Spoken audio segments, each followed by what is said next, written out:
Okay, we need to talk about one of the biggest shifts in American foreign policy we've seen in a long, long time. We're talking about a plan to pull the US out of dozens of international groups all at once. It's a move that truly redefines America's place in the world. So let's get right into it. 66. Yeah, you heard that right. That's the number of international organizations, treaties, and conventions that the United States announced it would be leaving. Just let that number sink in for a second. The scale alone tells you this isn't just a minor policy tweak. It's a massive change in direction. So that leads us to the big question, right? Why? What's the thinking behind pulling out of so many groups at once, and what does it actually mean in the real world? That's exactly what we're going to unpack here. And here's how we're going to do it. First, we'll look at the shocking number itself. Then, we'll dive into the administration's America First reasoning. After that, we'll explore the America absence critique from the other side. Then we'll get into the nitty-gritty, the actual consequences. And finally, we'll ask, can a move this big ever really be undone? So, let's just be crystal clear on the scale here. The list covers 35 organizations completely outside the UN system, plus another 31 that are connected to it. This wasn't just about trimming the fat or leaving a few groups that were causing headaches. No, this was a broad, systematic withdrawal from the very global system the US spent the better part of a century building. All right, so what was the official thinking behind this move? Let's dig into the America First rationale, which is basically the administration's case for why this had to be done. The whole argument really came down to a few key ideas. First, get out of any group that's seen as working against American interests. Simple as that. Second, stop writing checks to organizations that are considered ineffective or, just a waste of taxpayer money.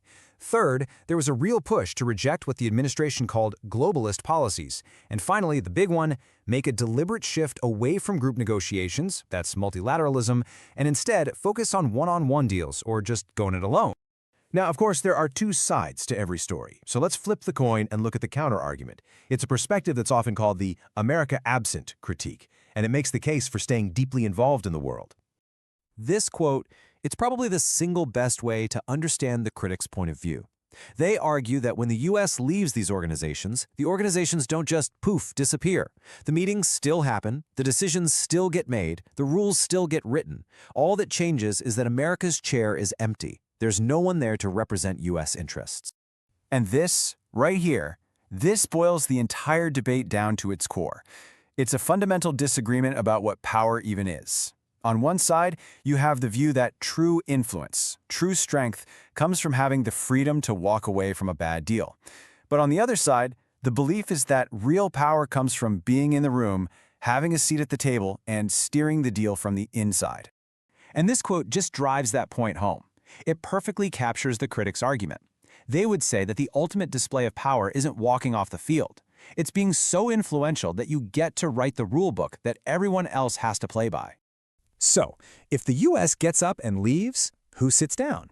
Well, according to this perspective, that vacuum gets filled, and it gets filled fast. Critics worry that you'll see China step up its influence in things like development and technology, the European Union might start setting the standard for regulations, and authoritarian governments, well, they might get a freer hand when it comes to human rights. Okay, so we've talked about the high-level arguments and the different philosophies, but let's get practical. What does this stuff actually look like on the ground? What happens when the U.S. leaves these specific organizations? Let's start with climate. By pulling out of huge bodies like the UN's main climate change convention, the UNFCCC, the US basically gives up its seat at the table where global climate rules are made. Now here's the kicker. That doesn't mean those rules go away. It could mean that American companies end up having to follow climate standards or pay carbon taxes that were designed by, say, Europe or China, with zero American input. And what about human rights? Well, leaving groups like UN Women or the UN Democracy Fund means a big hit to what's called soft power. That's the ability to influence other countries through your values and ideas, not just your military. And for the NGOs and allies on the ground actually doing the work, it means a huge donor and a powerful political friend has just vanished. In terms of trade and economics, when you exit groups that help shape global development, you lose your say in how developing countries build their economies.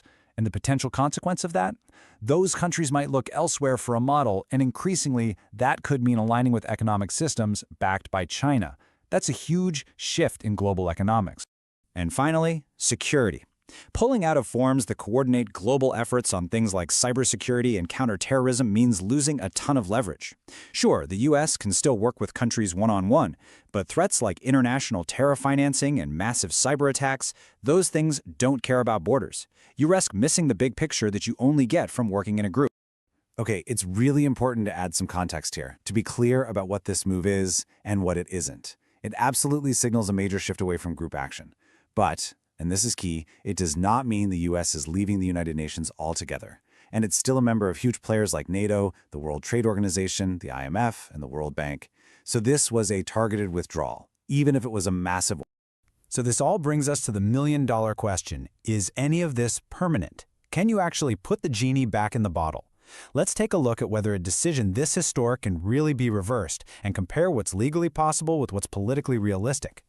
You know, legally speaking, rejoining most of these 66 organizations is actually surprisingly easy, because leaving and joining is usually handled by the executive branch. A future president could pretty much just issue a directive, send out the right diplomatic notes, and start working to get the funding back in the budget. No huge, complex fight in Congress required for most of them. But, and this is a really, really big but, just because something is legally simple doesn't mean it's politically easy, not even close. The practical challenge of actually getting your influence back, well, that's a whole different ballgame. Think about it. When the US comes back to the table, it's going to find that its old leadership seats might have been taken by someone else. The power to set the agenda might be gone. But the biggest hurdle, by far, is rebuilding trust. Allies are going to be asking a very fair and very tough question. How do we know you won't just do this again in 4 years? You can't fix that kind of damage with a legal document. And when you zoom out and look at the history, you really see the problem. After 1945, the US was the main architect of this whole global system. But in recent years, we've seen a pattern of withdrawal, with this mass exit being the culmination. So if a future administration tries to rejoin, it's not like hitting a reset button and going back to the good old days. It'll be a fresh start, trying to convince a world that's learned to be very, very skeptical. At the end of the day, this whole thing isn't just about a list of 66 acronyms and committees. It's about a fundamental choice a country has to make about its own identity. Do you get in the game and try to shape the rules from the inside, or do you decide to stand on the sidelines to preserve your total freedom to act alone? And so that leaves us with the ultimate question, the one that's going to shape our world for years to come. It brings us right back to that powerful image from the beginning. When one superpower stands up and leaves the table, who steps in to fill the empty chair?